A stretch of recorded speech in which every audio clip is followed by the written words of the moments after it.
Welcome to English easy.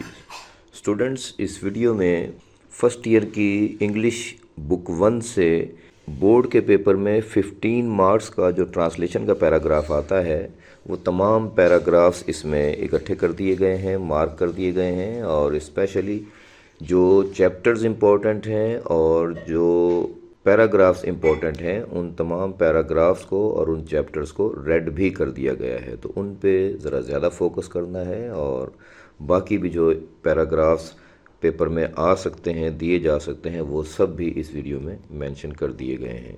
Channel को subscribe ज़रूर कीजिए और वीडियो को लाइक और शेयर करना ना भूलिए। Thank you very much.